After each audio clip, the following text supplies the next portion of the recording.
It is an honour to stand here in this empty chamber to speak about the original purpose of this space, which was a chapel in the Church of England. The old chamber of the House of Commons, on which this space is modelled after the Great Fire of 1834, was St Stephen's Chapel, formerly a royal church, given by the heirs of Henry VIII to Parliament to serve as its debating chamber. And, Madam Deputy Speaker, your chair stands on the altar steps, and the table with the dispatch boxes is where the lectern stood.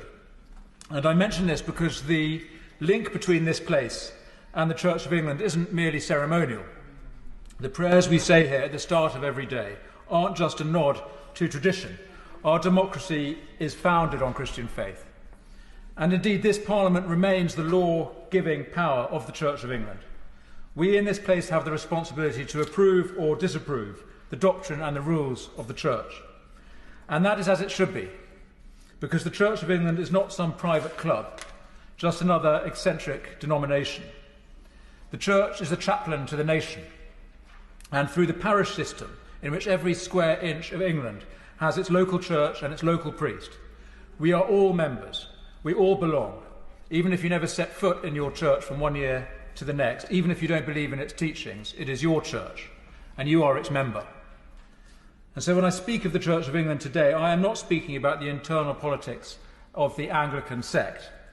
I speak of the common creed of our country, the official religion of the English and the British nation, and the institution which, older than the monarchy, much older than Parliament, is the institution that made this country. And it is no surprise that both the Church and the country itself are in a bad way. Divided internally, confused, badly led.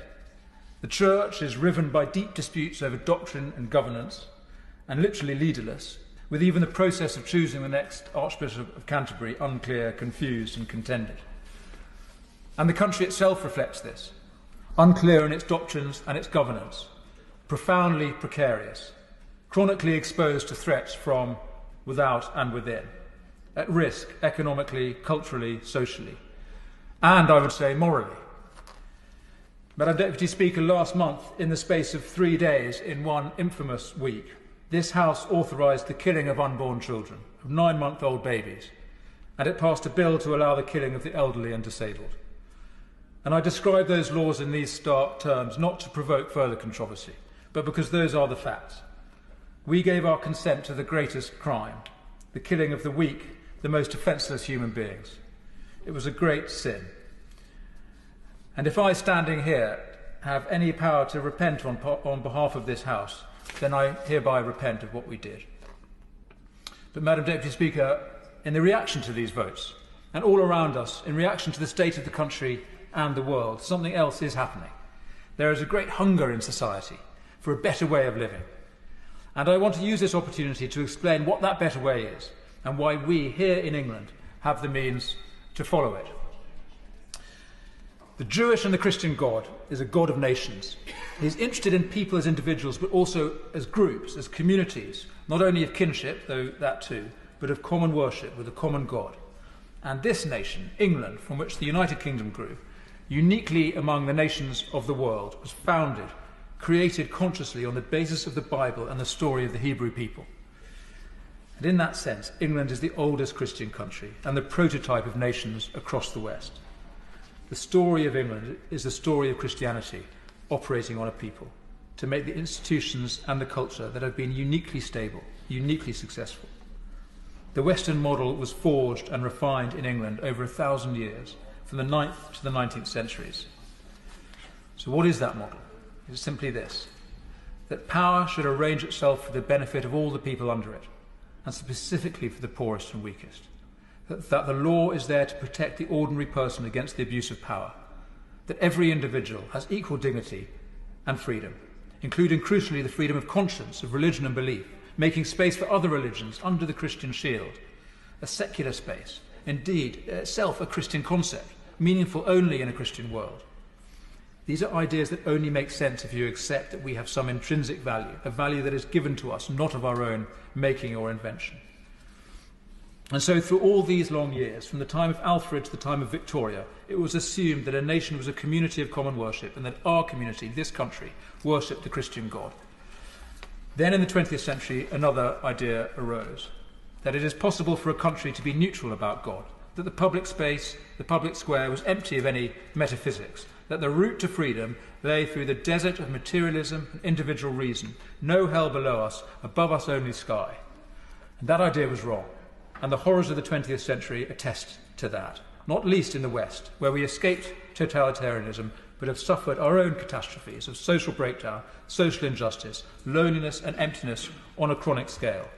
And now new threats, ugly and aggressive, are arising, because we have found that in the absence of the Christian God, we do not have pluralism and tolerance, everyone being nice to each other in a godless world. Because all politics is religious, and in abandoning one religion, we simply create a space for others to move into as dominant faiths. And there are two religions moving into the space that Christianity has been ejected from. One is Islam. And in a debate yesterday, I said how much I find myself in agreement on moral and social matters with Muslim colleagues here in Parliament. But as I've been saying, this is a Christian country, if it is a country at all, and I cannot be indifferent about the extent of the growth of Islam here in recent decades. But it's the other religion that worries me even more, and this other religion is a hybrid of old and new ideas, and it doesn't have a proper name, and I don't think woke does justice to its seriousness. It is a combination of ancient paganism and Christian heresies and the cult of modernism, all mashed up into a deeply mistaken, deeply dangerous ideology of power, hostile to the essential objects of our affections and our loyalties, which are families, communities and nations. And explicitly, most passionately, it is hostile to Christianity as the wellspring of the West. And this religion, unlike Islam, must simply be destroyed, at least as a public doctrine. It must be banished from public life, from schools and universities, from businesses and public services. It needs to be sent back to the fringes of eccentricity, like the modern Druids who invest Stonehenge in my constituency, with a theology that is mad but harmless, because its followers are so few, and no one serious takes them seriously. Now, we can no longer pretend, as they did in the 20th century, that we can be neutral or indifferent about God, that the public square is a godless desert. The fact is that the strong gods are back, and we have to choose which God to worship. And I suggest we worship the God who came in the weakest form, Jesus Christ. But this God is a jealous God. It's him or nothing. And we have to own our Christian story, or we have to repudiate it. And not to own it is to repudiate it. And to repudiate Christianity is not only to sever ourselves from our past, but it is to cut off the source of all the things that we value now and that we need in the future: freedom, tolerance, individual dignity and human rights. Without the Christian God, in whose teaching these things have their source, these are inventions, mere non-existent aspirations. To worship human rights is to worship fairies. But if we own our story, remember the real sources of our civilization, we can have these things and make them real freedom and tolerance and dignity, a culture of love, and crucially a culture of humanity, because we are in the age of the machine, and a great choice confronts us, whether to make machines in the image of fallen man, bent on exploitation and domination, with mankind in its sights, or to make them what they properly are, the servants of mankind, able to help us make a better world. So, Madam Deputy Speaker, to conclude, a wind is blowing and a storm is coming, and when it hits we are going to learn if our house is built on rock or on sand. But we have been here before. The reformers of the 11th and the 16th centuries, the Puritans in the 17th century, the evangelicals in the 19th century, all brought this country back from the edge, from idolatry or error or just plain indifference, and from all the social and political crises that indifference to Christianity brought about. And they each, in their generation, restored this country to itself. And a new restoration is needed now, a revival of the faith, a recovery of Christian politics, a refounding of this nation on the teaching that Alfred made the basis of the common law of England all those centuries ago. This is a mission for the Church under its next leader, whoever that is. It's a mission for this place, this old chapel, which became the wellspring of Western democracy, and for us, its members. And it's a mission for our whole country, the route to a prosperous modernity, founded on respect for human dignity, responsibility for the created world, and the worship of God.